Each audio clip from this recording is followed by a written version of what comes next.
That key does not belong to you, ma'am. And this building is not a place where strangers can simply walk in. The security guard's voice echoed across the polished entrance of Whitmore Tower, and for a moment, the entire lobby seemed to stop moving. The woman standing beneath the bright glass ceiling did not argue. She did not raise her voice. She simply looked down at the old brass key resting in her hand, a small circle of worn metal that carried more history than anyone around her could see. Outside, beside the corporate tower's private parking area, the morning rain had left the pavement shining like a mirror. People hurried past with coffee cups, briefcases, and phones pressed against their ears. Nobody noticed the older woman struggling with 2 heavy grocery bags until one bag slipped from her hand and scattered a few items across the wet ground. Nobody except Daniel Brooks. Daniel was a 39-year-old single father who delivered packages throughout the city every day. His old delivery van had more miles than he could count. His work boots were worn at the edges, and his schedule was always one delay away from another difficult conversation with his supervisor. But Daniel had learned something years ago. Being tired was never a reason to stop being kind. He pulled his van to the side of the parking lot, checked the clock on his dashboard, and knew he was already running late. A late delivery meant a smaller paycheck. A smaller paycheck meant another difficult week for him and his daughter, Lily. Still, when he saw the woman kneeling beside her groceries, he stepped out. "Are you all right, ma'am?" Daniel asked. The woman looked up, surprised.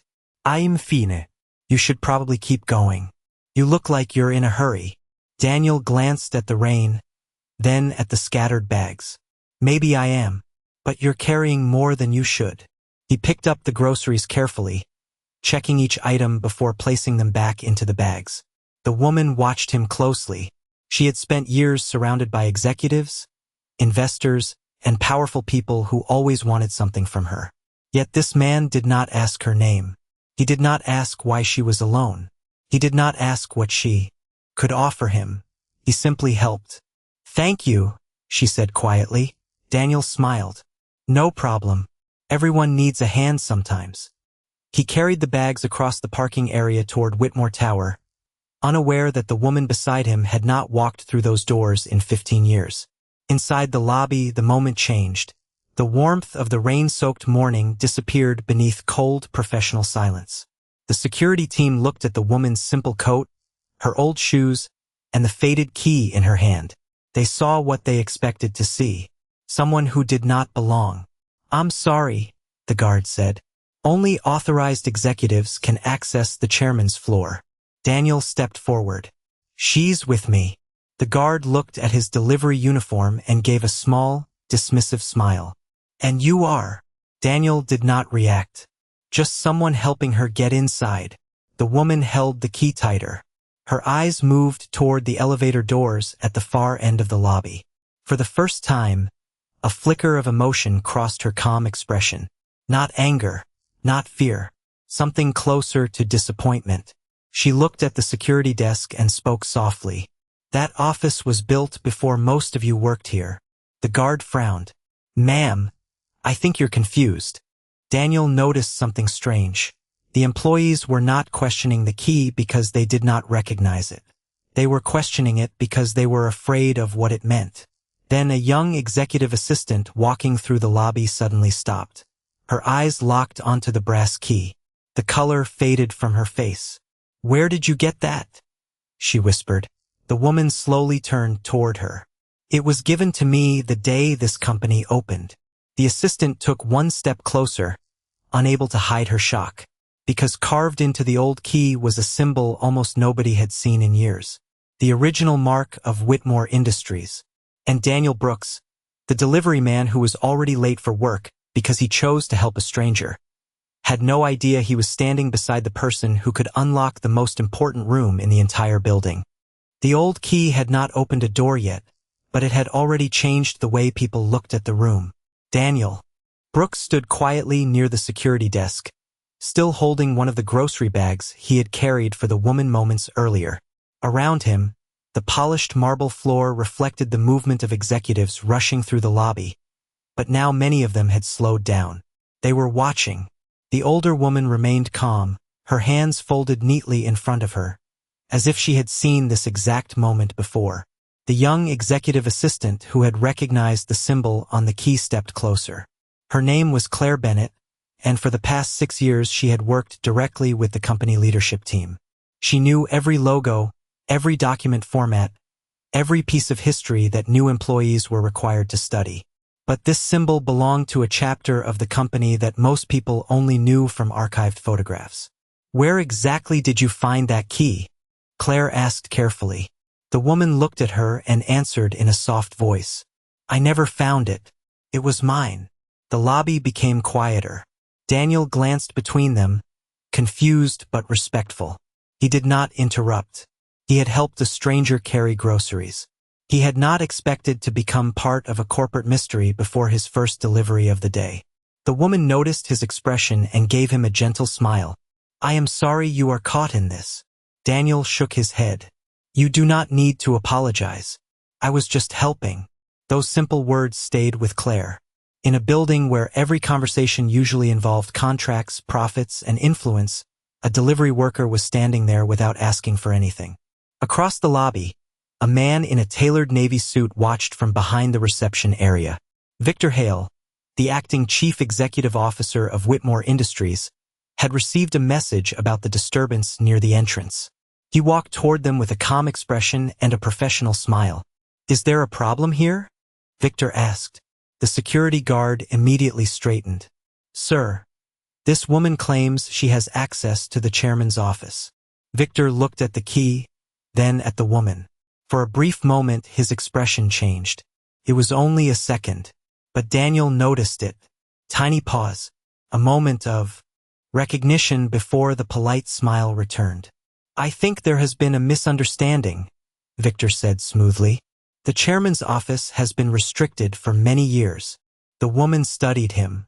"Restricted?" she asked. "Or protected?" Victor smiled slightly. "Ma'am, this company has procedures. We cannot simply allow anyone with an old object to enter private areas." Daniel looked at Victor, then at the woman beside him.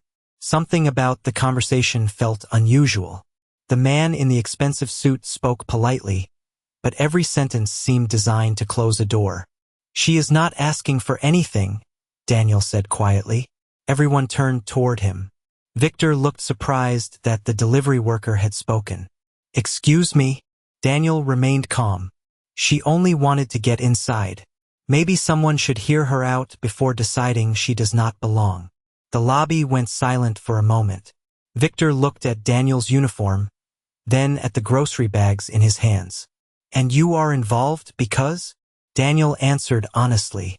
"Because she needed help." No dramatic speech. No anger. Just the truth. Eleanor Whitmore, the woman with the old key, watched Daniel carefully.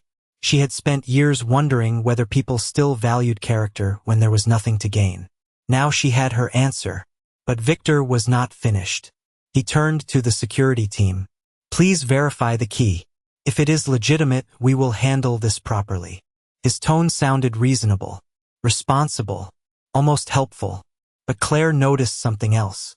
Victor had not asked who the woman was. He had not asked her name. He had asked only about the key. As the security team carefully examined the old brass object, Daniel's phone began to ring. It was his supervisor. Another late delivery. Another warning. He looked at the screen, then at Eleanor standing alone in the middle of a place where everyone doubted her. He had a choice to make. Walk away and protect his own job, or stay with someone who had nobody beside her. Daniel quietly silenced the phone. Eleanor noticed. "You are going to lose time because of me," she said. Daniel picked up the grocery bags again and replied, "Maybe, but some things are more important than being on time." Then the security officer looked up from the key, his face suddenly serious. "Mr. Hale," he said, "you need to see this." Victor turned. The officer placed the key beside an old access record displayed on the screen. And for the first time that morning, the confidence on Victor Hale's face began to disappear. The security officer stared at the screen for several seconds longer than anyone expected. The lobby, once filled with footsteps and quiet conversations, had fallen into a strange silence. Daniel Brooks stood beside Eleanor Whitmore, still holding the grocery bags that had started this entire chain of events. He did not understand the importance of the key. He did not know why executives were suddenly watching an elderly woman as if she had walked out of a forgotten chapter of the company's history. He only knew one thing. A person who needed help had received it. The security officer slowly turned the monitor toward Victor Hale.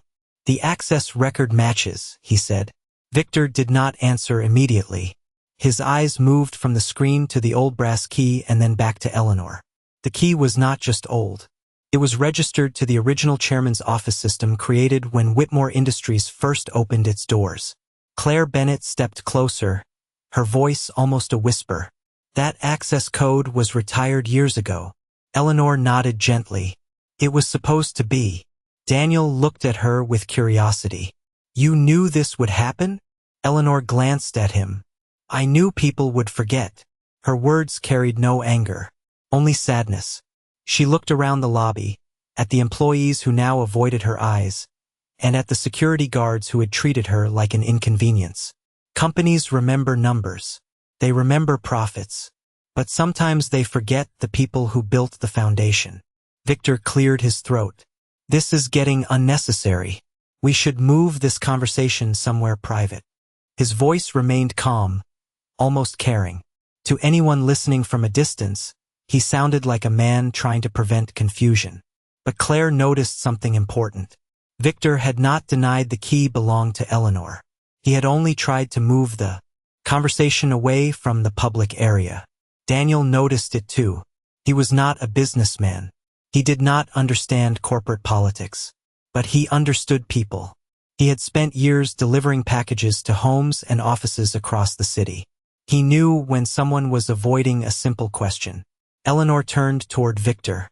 "Private conversations are convenient when the truth is uncomfortable." The lobby became still again. Victor forced a polite smile. "Mrs. Whitmore, if you are who you claim to be, there will be records." Eleanor looked at him for a moment. "There are always records." Then she turned toward Daniel. "You should go. You have work." Daniel checked his phone. Several missed calls waited on the screen. His supervisor had already sent a message asking for an explanation. His daughter Lily would be getting out of school in a few hours, and he had promised to pick her up. Every practical reason told him to leave. But before he could move, he noticed Eleanor struggling slightly with the grocery bags again. He immediately reached for them. "I can stay a little longer." Eleanor smiled softly. "Why?" Daniel shrugged. "Because you are still carrying too much." It was a simple answer. But for Eleanor, it meant something far greater. She had spent 15 years surrounded by people who measured every action by what they could gain. This man had no idea who she was. He had no idea she had once sat in the highest office in the building. He only saw someone who needed help. Meanwhile, Claire quietly opened an old digital archive on her tablet. She searched through photographs from the early years of Whitmore Industries. Then she stopped. A black and white picture appeared on the screen. 3 founders standing in front of the original headquarters.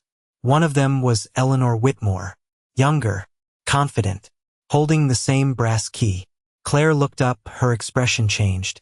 "Mr. Hale," she said carefully, "I think you need to see this." Victor walked closer. The photograph appeared beside a current employee record. The same name, the same signature, the same symbol. But beneath the photograph was something even more surprising. A note from the company archives that had been hidden for years. Founder access remains active until personally revoked by Eleanor Whitmore. Victor's face remained composed, but his silence revealed more than words could. Daniel looked at Eleanor. "You really did build this place." She looked through the glass walls of the tower, watching the city move below them. "A long time ago, yes." Then Claire noticed the date on the archive entry. It was not from 15 years ago. It was from today's board meeting schedule. Her eyes widened. "The board vote is happening this morning." Eleanor slowly looked toward the elevators leading to the executive floors. And Daniel realized the old key was not just a memory from the past. It was about to become the only thing standing between the truth and a decision that could change the entire company. The elevator doors remained closed, but everyone in the lobby felt that something had already started moving. The board meeting was scheduled for that morning, and every person inside Whitmore Tower understood what that meant. Decisions made behind those doors could change careers, investments, and the future direction of the company. Yet standing near the entrance was an older woman in a simple coat, a delivery worker with grocery bags in his hands, and a forgotten key that suddenly carried more weight than anyone expected. Daniel Brooks watched the executives exchange nervous glances. He still felt like an outsider, a man in a delivery uniform surrounded by people wearing expensive suits, speaking a language built around numbers and influence. But Eleanor Whitmore did not look at him that way. She looked at him like a person. "You should not have to miss your work because of me," she said quietly. Daniel gave a small smile. "I have had worse days." Eleanor studied him. "You say that like you believe it." Daniel looked down at the grocery bags. "Life gets heavy sometimes. You either complain about the weight or you help someone carry theirs." Those words stayed with her. Before Eleanor could respond, Victor Hale stepped forward. "Mrs. Whitmore, if you truly are the founder, we can confirm it through official channels. But until then, this building has rules." His tone was respectful, almost warm. That was what made him dangerous. He did not insult her. He did not raise his voice. He simply created doubt. Claire Bennett noticed the pattern immediately. "Mr. Hale, the archive record already confirmed the key belongs to her." Victor nodded calmly. "The key belongs to her. That does not automatically confirm every claim being made today." It was a carefully chosen sentence. Reasonable, logical, difficult to challenge. The people nearby began whispering again. Some looked at Eleanor with curiosity. Others looked uncertain. The same people who had ignored her minutes earlier were now waiting to see whether she was real. Daniel noticed the change. He had seen it before. People often changed their attitude after learning someone mattered. But Eleanor had not changed. She had been the same person from the beginning. She only needed one person to see her. "What happens if the board meeting starts without you?" Daniel asked. Eleanor looked toward the elevator. "Then people may make decisions based on incomplete information." Claire checked her tablet again. "The meeting begins in 20 minutes. Victor looked at the security team. "We cannot allow confusion to disrupt company operations." The words sounded professional, but Claire noticed something strange. Victor was not asking for verification anymore. He was trying to delay access. Daniel looked at him. "If everything is fine, why not just let her go upstairs and prove it?" The lobby became quiet. Victor looked at Daniel for a moment. It was clear he had not expected the delivery worker to challenge the situation. "Because companies cannot operate on assumptions," Victor replied.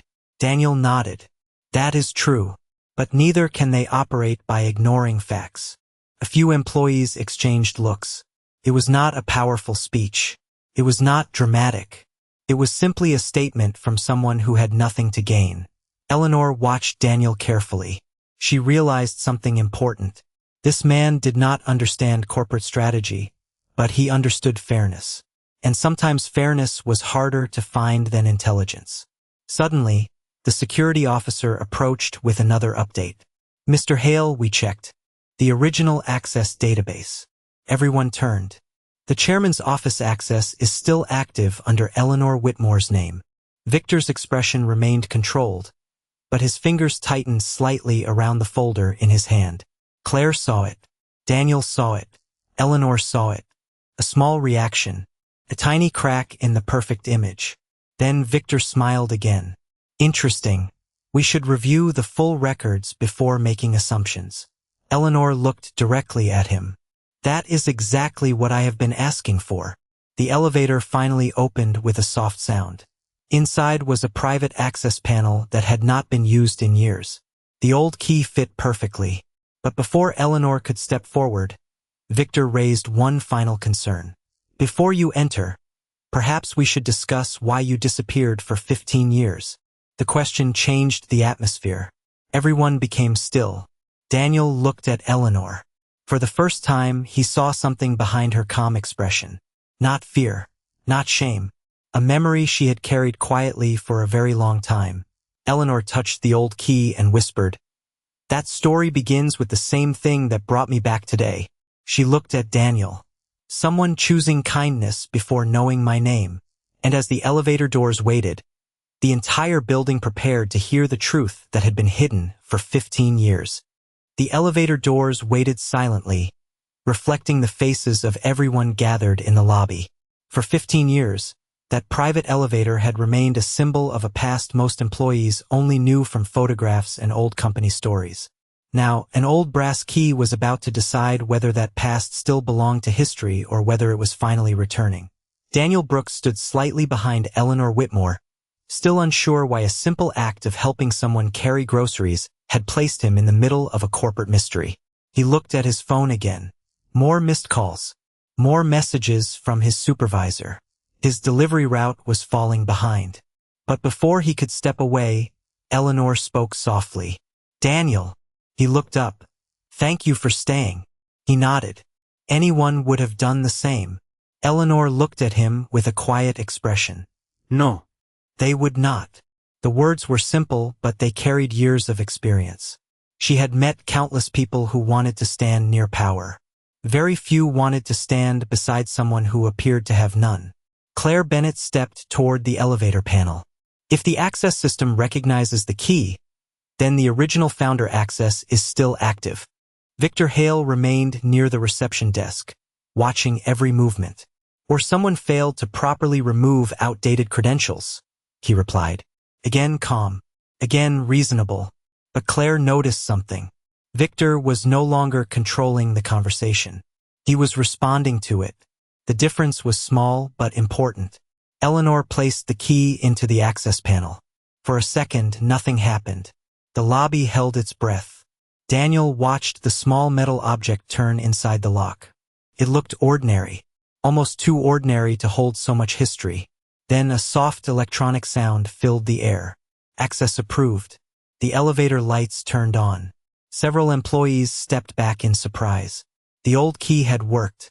But Eleanor did not celebrate. She simply removed the key and looked at Victor. The system remembers what people try to forget. Victor gave a polite smile. An access confirmation proves only that the key is valid. It does not explain why you left. Eleanor looked toward the elevator doors. "That is true." She paused. "And that is a story I never wanted to tell." Daniel noticed the way the room changed. Everyone wanted an explanation. Not because they cared about her story, but because her story could affect their future. He understood that feeling. In his own life, people often asked questions only after they needed something. Eleanor stepped into the elevator. Claire followed with her tablet. Victor hesitated before entering. Daniel stayed outside. Eleanor looked back. "You are coming." Daniel shook his head. "I think this is where I leave." "Why?" she asked. Daniel smiled slightly. "Because this is your office. I am just the guy who carried groceries." Eleanor looked at him for a moment. Then she said something that made Claire stop typing. "That is exactly why you should be there." The elevator doors closed. Slowly. Inside the executive elevator, the atmosphere was different. The noise of the lobby disappeared. For the first time that morning, Eleanor seemed less like a mysterious visitor and more like someone returning to a place filled with memories. Claire looked at the older woman carefully. "Mrs. Whitmore, may I ask why you really left?" Eleanor looked at the numbers rising on the elevator display. "Because I believed stepping away would reveal who cared about the company and who only cared about control." Victor remained silent. That silence told Claire more than an answer would have. The elevator reached the executive floor. The doors opened to a hallway lined with photographs of past leaders. At the end stood the chairman's office, a room that had been closed for years. Eleanor walked toward it slowly. Daniel followed quietly behind her. He noticed a framed photograph on the wall. 3 founders standing together on the first day Whitmore Industries opened. One of them was Eleanor. Another was her late business partner. The third person was Victor Hale's mentor. Claire noticed Daniel looking at the picture. That photograph was removed from public displays years ago. Daniel looked at her. Why? Claire hesitated. Because some histories are inconvenient. Eleanor reached the office door. She used the key again. The lock turned. The door opened. Inside was not luxury or decoration. It was a preserved office filled with old documents, handwritten notes, and a small wooden box sitting on the desk. Eleanor walked toward it slowly. Her hands trembled slightly as she opened the box. Inside was a document sealed with the original company mark. Claire stepped closer. Victor's expression changed when he saw it. Eleanor lifted the document and spoke quietly. "This is why I came back today." She unfolded the paper. At the top were the words that changed everything. Founder Voting Rights Agreement. Daniel did not understand the legal meaning, but he understood the faces around him. Because for the first time that morning, Victor Hale looked uncertain. And everyone in that room realized the old key had not opened a door. It had opened a truth that someone had spent years trying to keep closed. The document rested on the old wooden desk, untouched for years, carrying the weight of a decision that had been hidden from the world. Eleanor Whitmore looked at the signature at the bottom of the page, then slowly looked around the room she had once called her own. The office was exactly as she remembered it. The same shelves, the same photographs, the same quiet corner where she used to review ideas long after everyone else had gone home. But the people standing inside this room were different.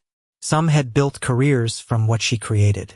Others had forgotten the person behind the name. Daniel Brooks stood near the doorway, watching silently. He still felt like he had stepped into someone else's world. The executive spoke in terms he rarely heard outside business news, but he understood something much simpler. A person's truth should not depend on how expensive their clothes were or how many people knew their name. Claire Bennett carefully examined the agreement on the desk. "This is the original founder voting agreement," she said. "It was never removed from company records." Victor Hale stepped closer, maintaining his calm expression.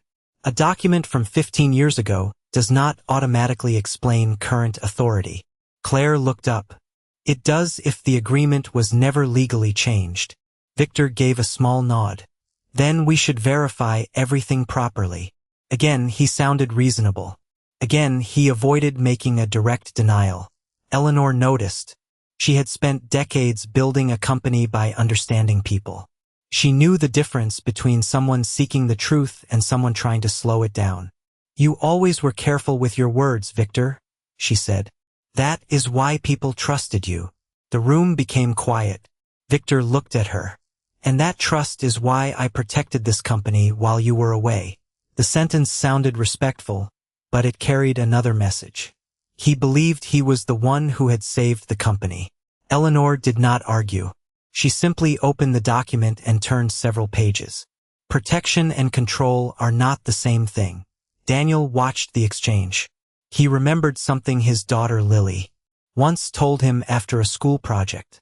Sometimes the person speaking the loudest was not the person who was right. Sometimes the truth was the thing left sitting quietly on the table. Claire continued reviewing the agreement. "There is something else here." Everyone looked at her.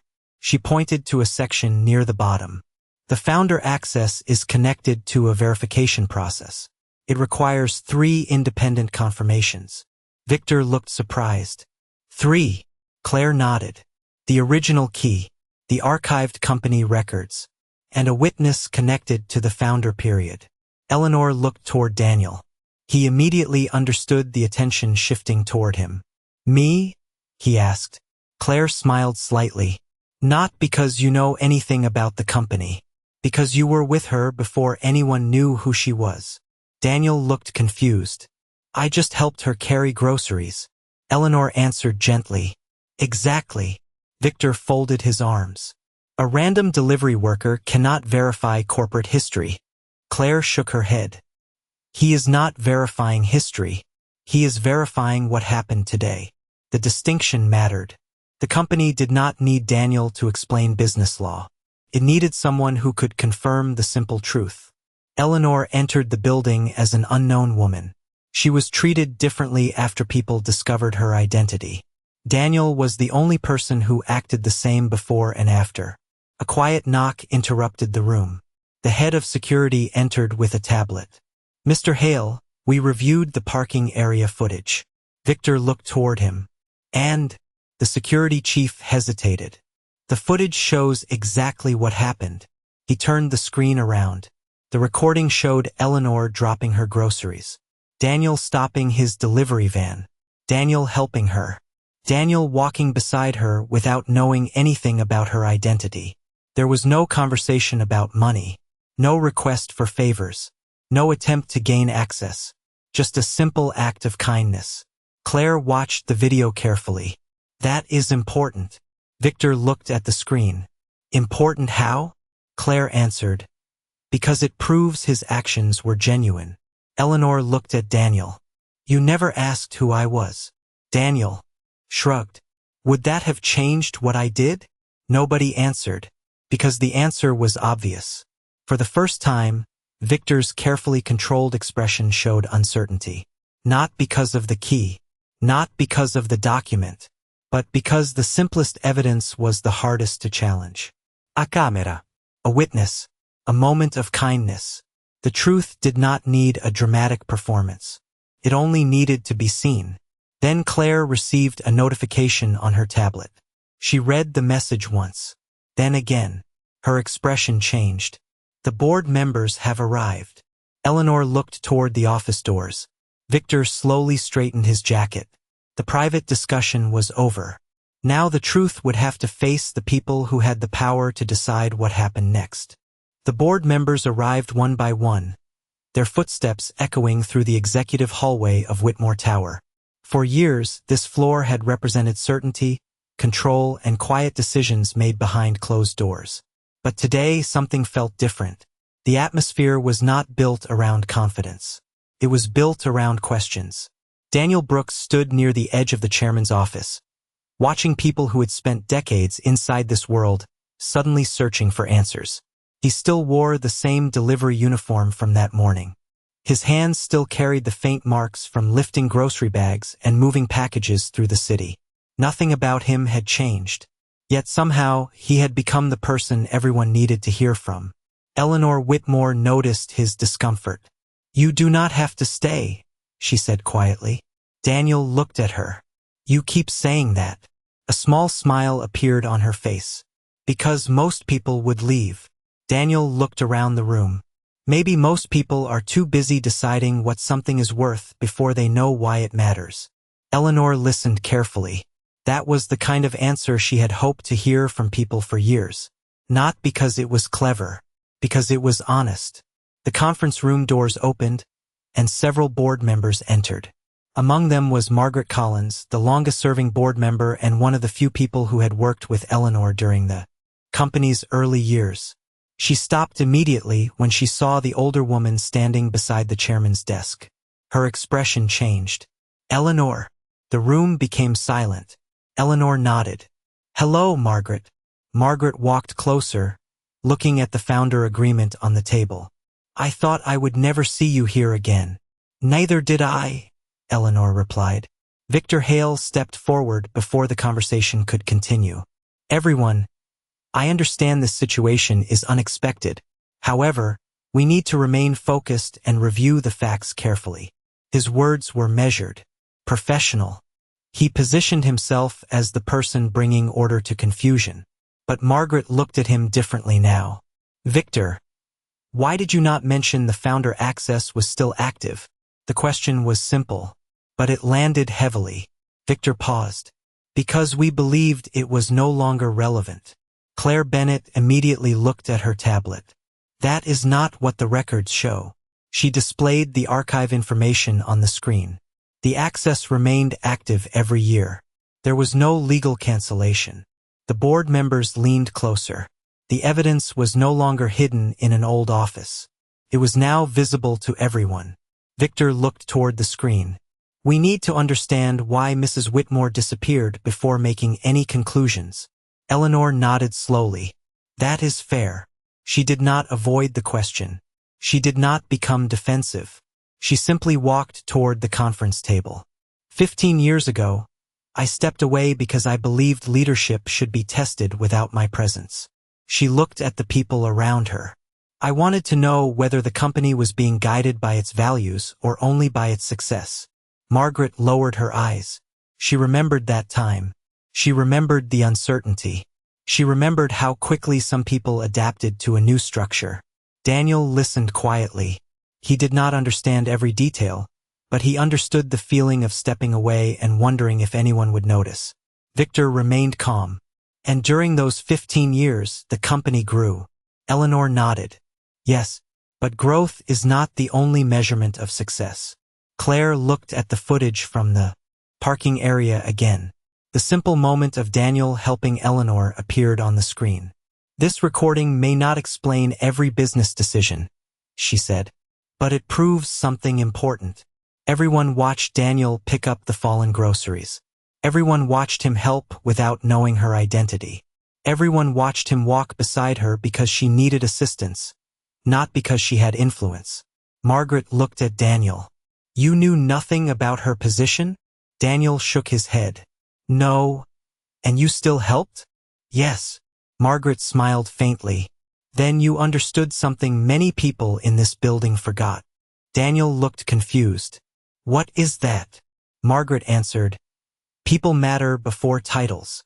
For the first time, several board members looked at Victor with uncertainty. Not accusation, not anger, just questions. The kind of questions that could not be ignored anymore. Then the company secretary entered with a sealed folder. I apologize for interrupting, but we found something in the archived records. Everyone turned. The secretary placed the folder on the table. It was attached to the original founder agreement but was never opened after Eleanor left. Eleanor looked surprised. Victor became still.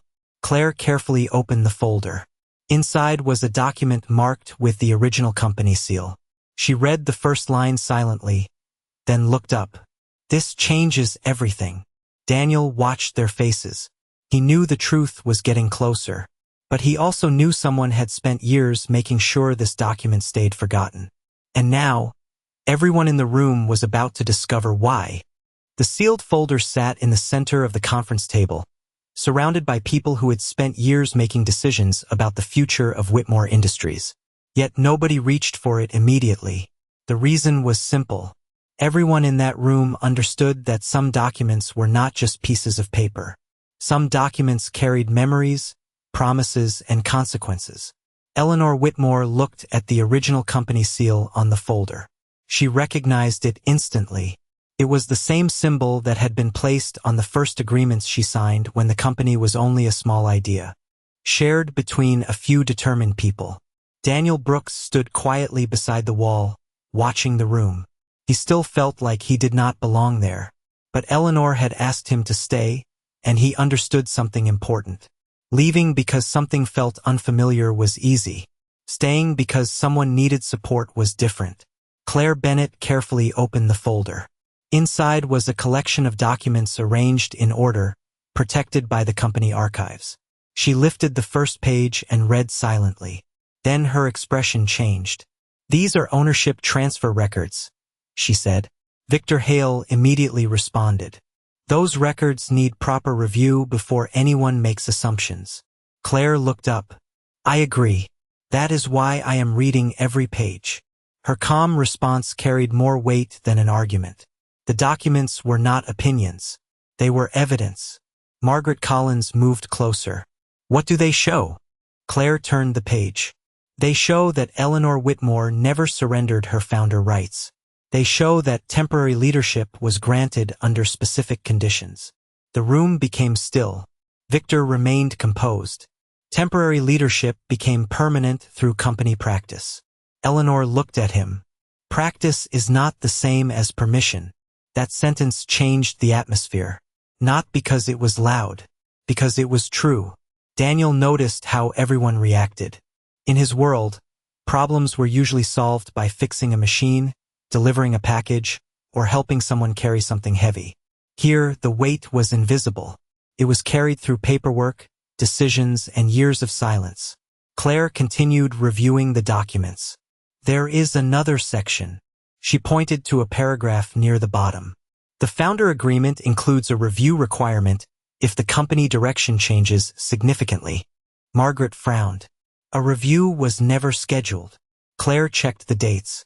Because the request was never submitted, everyone looked toward Victor. He remained calm. The company continued growing. There was no reason to reopen old matters. Eleanor looked at the documents. That was never your decision to make alone. Victor did not answer. That silence was noticed. Then Claire brought up another file from the company archive. There is something else. The original board meeting minutes from 15 years ago. She displayed the records on the large screen. The first pages showed the official transition of leadership. But several pages later, there was an unusual note. Founder review rights remain protected. Margaret read it carefully. I remember this meeting. She looked at Eleanor. You asked everyone to protect the company's values, not just its profits. Eleanor nodded. That was always the purpose. Daniel looked at the screen. He did not understand every legal phrase, but he understood the emotion behind them. Someone had created something meaningful. Someone else had slowly forgotten why it mattered. Victor stepped toward the table. Everyone here should be careful. We cannot let emotion override business judgment. Daniel looked at him. Is that what this is? Victor turned. What do you mean? Daniel answered honestly. I do not know much about business. But I know when someone is asking people to ignore something right in front of them. The room went quiet. It was not a challenge. It was an observation. And because it came from someone with nothing to gain, it carried unexpected power. Eleanor looked at Daniel with a small expression of gratitude.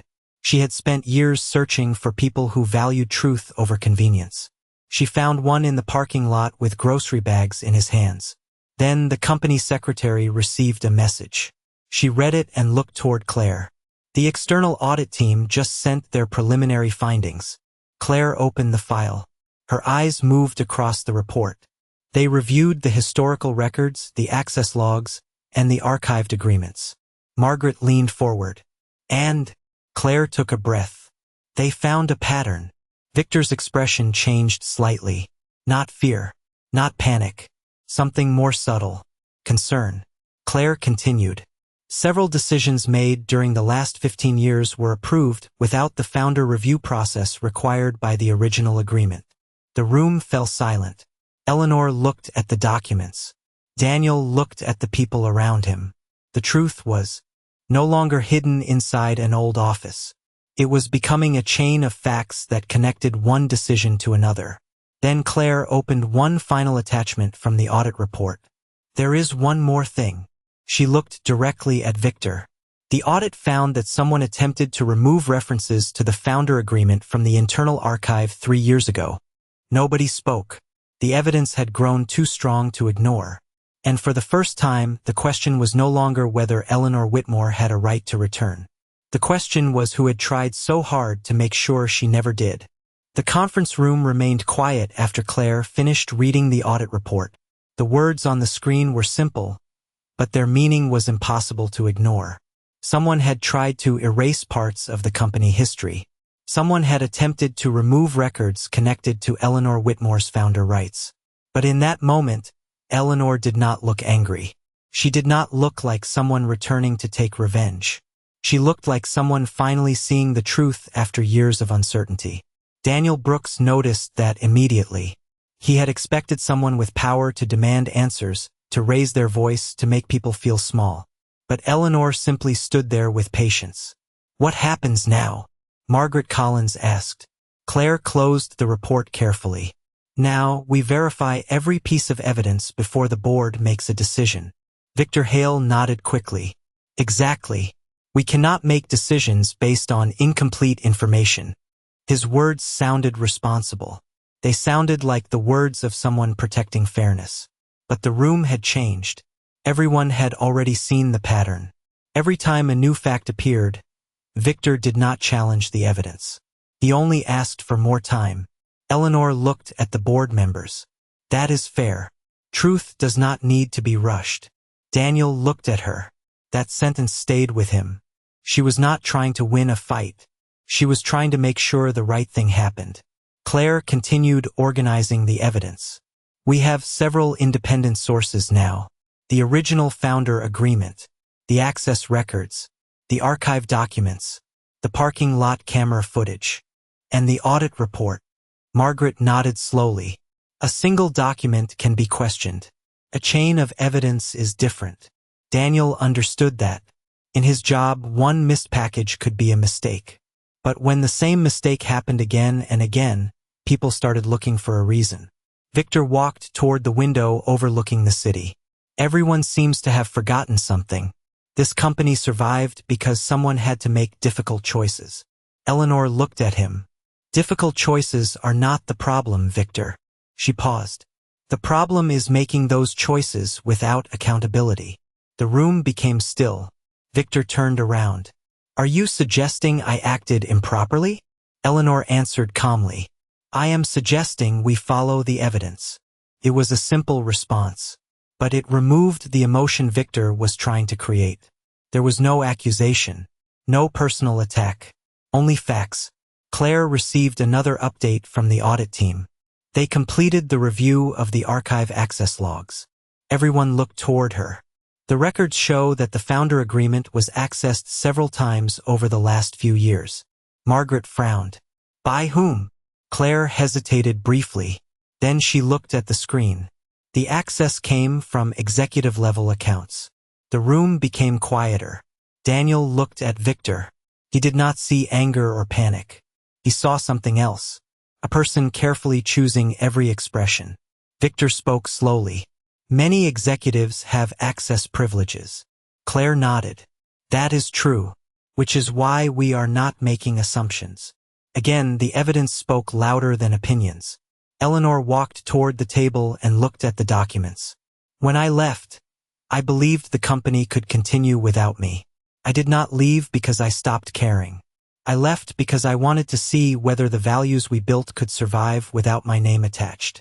She looked at the board members. And today I am not asking for power. I am asking for honesty. Daniel listened carefully. He thought about his own life. After his wife passed away, he had rebuilt everything around one promise. Give Lily a good example. Show her that kindness mattered even when nobody was watching. That morning he had followed that promise without knowing where it would lead. Margaret looked at Daniel. You were the first person who stood beside her today. Daniel shook his head. I was just helping someone. Eleanor smiled softly. That is exactly why it mattered. Claire placed the final audit page on the table. There is one more finding. Everyone waited. The deleted archive references were not permanently removed. A backup system recovered them. Victor looked up. What references? Claire answered. A meeting record from 12 years ago. She opened the file. The document appeared on the screen. It contained a decision made by the original board. A decision that had never been shared publicly. Margaret read the first lines and slowly stood still. This cannot be. Eleanor looked at the screen. Daniel watched every face change. Something bigger than ownership was about to be revealed. Something connected not only to the past, but to the future of Whitmore Industries. Claire looked at Eleanor. Mrs. Whitmore, I think the board needs to hear this directly from you. Eleanor took a quiet breath. Then she nodded. It is time. And as the meeting moved toward its most important moment, everyone in the room realized the truth had never disappeared. It had only been waiting for the right person to open the door.